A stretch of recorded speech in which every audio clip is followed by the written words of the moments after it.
Welcome to Suduthanni. இன்னைக்கு நம்ம வீடியோவில் ஒரு சூப்பர் டேஸ்டான கிரேவி ரெசிபி தான் பார்க்க போகிறோம். ஆனியன் அண்ட் கர்ட் கிரேவி எப்படி பண்ணுறதுன்னு பார்க்கலாம்.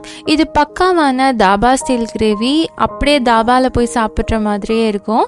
இதோட இன்க்ரீடியன்ஸை நான் டிஸ்கிரிப்ஷன் பாக்ஸில் கொடுக்குறேன். இப்போ வாங்க சேர்ந்து சமைக்கலாம். ஃபர்ஸ்ட் இதுக்கு ஒரு கடாயில் 1 டீஸ்பூன் கடுகு, 1 டீஸ்பூன் வெந்தயம், அதோட 1 டீஸ்பூன் சோம்பு சேர்த்துக்கலாம். இதை ஃபர்ஸ்ட் நம்ம ட்ரையாக ரோஸ்ட் பண்ணிக்கலாம். எண்ணெய் சேர்க்காமல் இதை லைட்டாக வறுத்துட்டு நம்ம அரைச்சி வச்சுக்க போகிறோம். இதை லோ ஃப்ளேம்லேயே வச்சு வறுத்துக்கோங்க, ரொம்ப ப்ரௌன் ஆகிடக்கூடாது. இது கொஞ்சம் சூடாகும் போதே இந்த கடுகு பொரிய ஆரம்பிக்கும், அப்போ நம்ம எடுத்துடலாம். இது ரொம்ப புகஞ்சு வந்துடக்கூடாது, டேஸ்ட் மாறிடும்.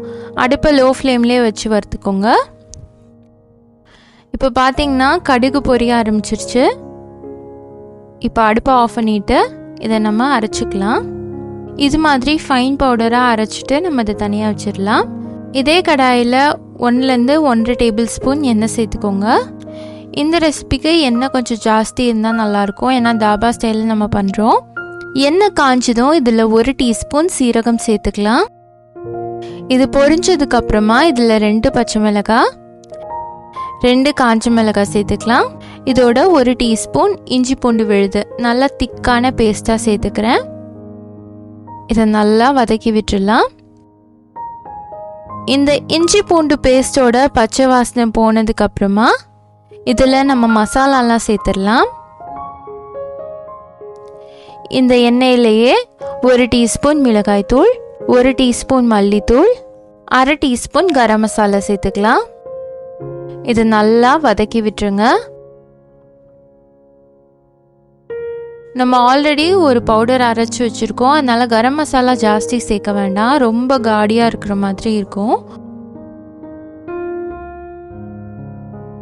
இது நல்லா மிக்ஸ் ஆகி பச்சை வாசனை போனதுக்கப்புறமா இதோட நான் 2 பெரிய தக்காளியை அரைச்சி வச்சுருக்கேன், அதை உள்ளே சேர்த்துக்கிறேன். தேவைப்பட்டுச்சுன்னா மிக்ஸி அலசி அந்த தண்ணியோடு சேர்த்துக்கோங்க.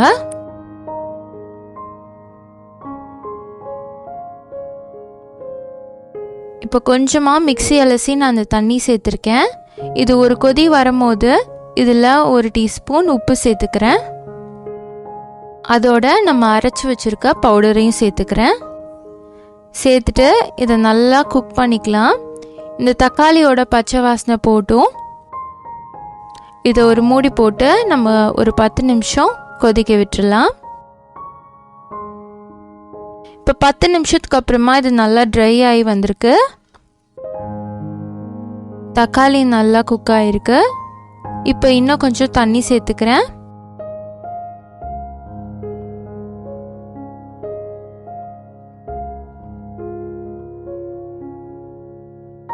தண்ணி சேர்த்ததுக்கப்புறமா இதில் நான் 3 மீடியம் சைஸ் வெங்காயம் சேர்த்துக்கிறேன்.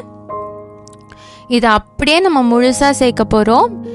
இதிலேயே குக்காகி அந்த வெங்காயம் நல்லா வெந்து உடஞ்சி வரும், அந்தளவுக்கு நம்ம குக் பண்ணணும். இதில் நம்ம எல்லா ஐட்டம்ஸும் சேர்த்துட்டோம். இனிமேல் குக்கிங் டைம் தான்.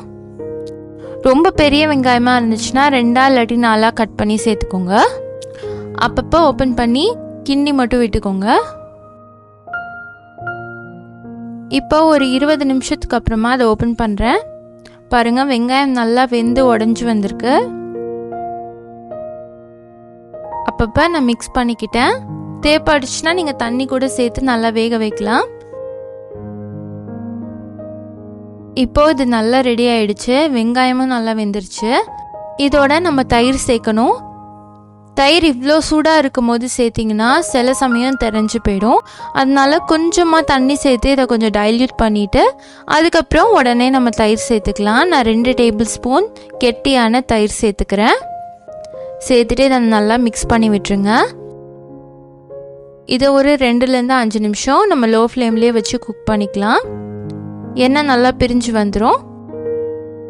இப்போ பார்த்தீங்கன்னா எண்ணெய் நல்லா பிரிஞ்சு வந்துருச்சு. இப்போ இது ரெடியாக இருக்குது.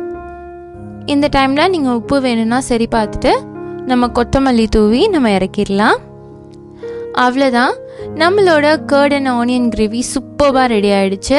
இது சப்பாத்தி ரொட்டிக்கெலாம் செம்ம அட்டகாசமாக இருக்கும். நீங்கள் பக்காவான தாபா ஸ்டைல் கிரேவி ட்ரை பண்ணோன்னா இதை ட்ரை பண்ணி பாருங்கள். ஸ்லோவாக நீங்கள் குக் பண்ண வேண்டிய ஒரு டிஷ், ஆனால் செம்ம டேஸ்ட்டாக இருக்கும். நீங்களும் இந்த ரெசிபியை ட்ரை பண்ணி பார்த்துட்டு எப்படி இருந்துச்சுன்னு சொல்லி கமெண்ட் பண்ணுங்கள். இந்த வீடியோ உங்களுக்கு பிடிச்சிருந்தா லைக் பண்ணுங்கள். சுடுதண்ணி சேனலை சப்ஸ்கிரைப் பண்ணுங்கள். தேங்க்யூ.